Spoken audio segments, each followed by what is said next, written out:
노란봉투법의 추진 방향 쟁점과 대응 방안. 제21대 대선에서 이재명 더불어민주당 후보가 대통령에 당선되면서 더불어민주당에서는 노동조합 및 노동관계조정법이야 노란봉투법이라 한다. 제2조 제3조를 개정하기 위해 속도를 내고 있다. 노란봉투법은 노동자 권익 보호를 취지로 사용자의 책임을 확대하고 쟁의행위로 인한 손해배상을 제한하는 내용을 담고 있다. 그러나 법안 핵심 내용이 법리적으로 모호하며 사회적 갈등을 심화시킬 수 있다는 점에서 우려가 제기된다. 1. 입법 추진 경과. 노란봉투법은 지난 2014년 쌍용자동차 파업 당시 노조원들이 47억 원의 손해배상 판결을 받자 시민단체들이 이를 돕기 위해 성금을 노란봉투에 담아보낸 것에서 유래했다. 이 법은 지난 2023년 12월과 2024년 8월 국회에서 야당 주도로 통과됐지만 윤석열 전 대통령의 거부권 행사로 입법이 2차례 무산된 바 있다. 노란봉투법이 거부권이 행사된 이후 이재명 대통령 취임 전후에도 여러 건의 개정안이 발의되었다. 정권 교체에 성공한 이재명 정부는 노란봉투법을 다시 추진할 것으로 보인다. 국회 다수 의석과 정부 수반까지 차지한 여당이 등장하면서 무난히 입법될 것으로 보이는데, 따라서 이 개정안에 대한 국민적인 의견, 특히 야당 및 경제계의 의견을 포괄적으로 받아 본격적으로 법적 검토되어야 할 것으로 보인다. 1. 추진 방향 쟁점. 노란봉투법에 가장 큰 관심이 쏠리는 이유는 노동법 영역의 근본적인 변화를 가져오는 사항인데다. 기업들의 상당한 부담을 줄 수 있는 내용을 담고 있기 때문이다. 이 법의 핵심적인 사항은 2024년 본회 통과되어 거부권이 행사된 법안을 중심으로 소개하는 것이 맞을 것 같다. 새 정부 출범 전후에도 이 법안과 유사한 사항을 중심으로 입법안이 많이 제출하였지만 쟁점 사항은 크게 벗어나지 않을 전망이다. 사용자 개념의 확대. 첫 번째 쟁점은 사용자 개념의 확대이다. 만일 근로계약 체결 당사자가 아니더라도 근로자의 근로조건에 대하여 실질적이고 구체적으로 지배결정할 수 있는 지위에 있는 자도 사용자로 본다는 개정안 제2조 제2호 후단이 신설이 되면 사용자의 범위가 확대됨에 따라 노사관계의 근본적인 변화가 일어날 가능성이 커진다. 지금까지 대법원 판례에 따르면 사용자의 책임은 근로계약 및 구체적인 근로조건 결정력에 근거해야 한다. 그러나 개정안은 근로조건에 대하여 실질적이고 구체적으로 지배결정할 수 있는 지위에 있는 자라는 이유로 사용자 지위를 부여하는 것을 인정한다면 이는 기존 노동법 및 판례상 사용자 개념, 즉 근로계약에 기반한 명시적 묵시적 관계에 따른 정의에서 벗어나 실질적 지배력이라는 경제적 영향력이라는 추상적 기준을 적용하게 된다. 이렇게 하면 원청 기업이 하청 근로자의 사용자로 분류되는 상황이 될 수 있으므로 자칫 하청 제도의 본질을 훼손하고 원청이 하청을 기피하게 만드는 부작용을 초래할 수 있다. 노동자 보호라는 취지가 오히려 고용 기회의 위축으로 이어질 수 있는 것이다. 결국 노사관계가 새로이 형성될 수 있다. 노동법 및 노사관계의 근본적인 변화가 발생하는 것이다. 그러한 변화는 사내도급 또는 원하청 관계, 위탁인이 컨트롤타워 역할을 하며 복수의 사업 주체들과 계약을 맺고 하나의 사업을 운영하는 소위 플랫폼 영역에서 일어날 것으로 보인다. 그리고 실무상 핵심은 단체 교섭 의무를 발생시키는 실질적 지배력의 인정 여부, 단체 교섭 의무 인정 시 교섭 단위 설정 문제, 쟁의행위 시 대체 근로 금지의 적용 여부가 될 것으로 생각된다. 노동쟁의 개념의 확대. 두 번째 쟁점은 노동쟁의 개념의 확대이다.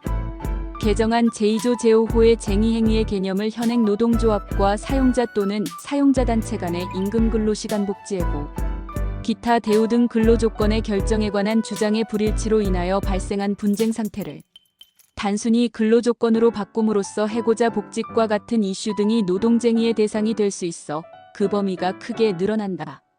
개정안과 같이 노동쟁의의 범위가 확대되면 파업의 문턱은 낮아지고 기업 입장에서는 상시적 파업 위협에 노출될 가능성이 커진다.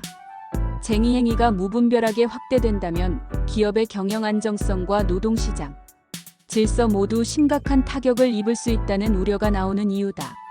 쟁의행위로 인한 손해배상 책임의 제한. 셋째, 쟁의행위로 인한 손해배상 책임의 제한이다.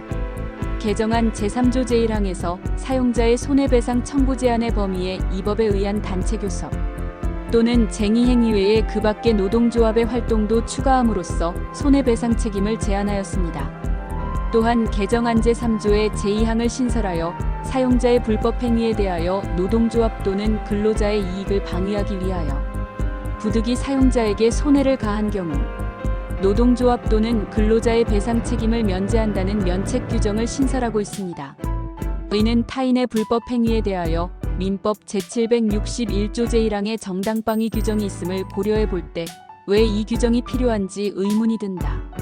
또한 개정안 제3조의 제3항을 신설하여 법원은 단체 교섭, 쟁의행위, 그 밖의 노동조합의 활동으로 인한 손해배상 책임을 인정하는 경우 각 손해의 배상 의무자별로 귀책 사유와 기여도에 따라 개별적으로 책임 범위를 정하여야 한다. 라고 규정하고 있습니다. 그런데 개별적인 손해배상 책임의 범위를 판단하는 것은 집단적 쟁의행위의 특성상 현실적으로 매우 어렵다. 따라서 실질적으로 노동조합의 활동으로 인한 공동 불법 행위에 대해서는 그 책임을 묻지 못하게 되어 정의에 반하는 결과를 초래할 가능성이 있다. 결국 불법 파업에 따른 손해라도 사용자가 조합원의 위법 행위를 개별적으로 입증하지 않으면 손해배상을 청구할 수 없게 된다. 손해배상 청구를 제한하는 면책 구조가 정착되면 불법 파업이 반복되더라도 기업은 실질적인 대응 수단을 상실하게 된다. 노동권 보호는 사회적 질서를 훼손하지 않는 범위 안에서 이루어져야 한다는 원칙에 비춰볼 때 노란봉투법은 노동 3권의 균형을 무너뜨릴 우려가 있다. 3. 기업의 선제적인 대응 방안. 실질적이고 구체적으로 지배결정할 수 있는 지위에 있는 자 또는 근로조건에 대하여 모든 입법은 여야의 합의에 의해 결정되는 것이 민주주의의 기본 원칙이다. 그렇지만 노란봉투법 자체를 무조건적으로 반대를 해도 상대방이 받아들이지 못하면 국회 다수 의석과 정부 수반까지 차지한 현실을 고려해 볼 때 그냥 원안으로 통과하게 된다. 따라서 쟁해 등 불법 행위나 소송의 남용을 위해 법안을 보다 구체화될 필요가 있다. 실질적이고 구체적으로 지배 결정할 수 있는 지위에 있는 자 또는 근로조건의 용어는 매우 추상적이고 사용자와 근로자의 근간을 바꿀 수 있는 것이기 때문에 법적 명확성과 중립성에 무게를 두고 보다 구체적인 용어나 예시를 규정하거나 필요하면 대통령령으로 위임하여 구체화할 필요가 있을 것이다. 과잉 사용한 불확정성 개념은 입법자에서 법해석자에게 위임이 된다. 따라서 행정관청 또는 소송을 통해 구체적으로 자리 잡힌다. 그동안 많은 시행착오와 혼란을 초래할 수 있다. 또한 기업의 입장에서는 실질적 지배력은 구조적으로 인정될 수밖에 없는 경우와 구조적으로는 아니나 운영상 인정될 만한 사정이 있는 경우로 구분해 볼 수 있고 기업들로서는 그 대응으로 계약관계를 구조적으로 바꿀 수 있는지 계약관계는 유지하되 실질적 지배력이 인정될 만한 사정들을 완화시킬 수 있는지 고민해 볼 필요가 있다. 또한 기업들로서는 단체 협약이나 취업규칙 등의 해석상 논란이 되는 규정이 가급적 없도록 하고 노동쟁의가 다양한 이유로도 가능할 수 있기 때문에 단체 협약상 쟁의행위 관련 규정을 정비하거나 상황별 대응 계획을 마련하여 대비할 필요가 있을 것이다. 각 손해의 배상 의무자별로 귀책 사유와 기여도에 따라 손해배상 책임. 개정안은 민법에 정당방위 규정이 있음에도 불구하고 노란봉투법에 특별히 노동조합 또는 근로자에게 인정되는 손해배상 면책 규정을 둠으로써 사용자의 불법 행위만 있으면 이에 대한 방어로서의 노동쟁의가 허용되는 것으로 주장되고 갈등을 유발할 우려가 있다. 따라서 민법의 정당방위 규정만으로도 충분하기 때문에 이 조항은 삭제하는 것이 법리적으로 옳다고 본다. 또한 노동조합의 쟁의행위는 대부분 다수의 집단행동으로 이루어지고 있어 불법행위가 발생할 경우 민법 제760조에 따른 공동 불법행위에 대한 연대 책임이 적용되고 있으나 개정안은 불법 쟁의행위가 발생한 경우 각 손해의 배상 의무자별로 귀책 사유와 기여도에 따라 손해배상 책임을 묻도록 하고 있다. 이는 다른 공동 불법행위와 달리 노동조합의 활동에 대해서만 공동 불법행위 손해배상의 기본 원칙인 부진적 연대 책임의 예외를 인정하는 것으로 형평에 반한다. 따라서 성격상 노동조합의 쟁의행위는 부진적 연대 책임을 원칙으로 하되 특정한 경우 예외적으로 각 손해의 배상 의무자별로 적용되도록 하여 엄격하게 규정하여야 할 것이다. 결국 실무상 조합원의 가담 정도를 구체적으로 입증하는 것은 매우 어려운 일이다. 이는 기업의 방어권을 제한하여 불법 쟁의 행위에 대한 손해배상 청구 자체가 어려워질 수 있다. 기업 입장에서는 이에 대비해 불법 행위에 대한 증거 수집 체계를 정비하고 핵심 업무의 대체 인력 확보 등 비상운영 체계 마련이 필요하다. 다시 말하면 결국 손해배상 청구권을 행사하려면 조합원들의 가담 정도 등을 사용자가 입증하는 부담을 가지게 될 것으로 보인다. 행정사법인 미래는 기업, 조합, 협회 등의 조직 운영 및 환경 개선을 위한 입법, 법령 및 정관에 대한 입법 컨설팅을 지원하고 있습니다. 행정사법인 미래 대표 행정사 황혜봉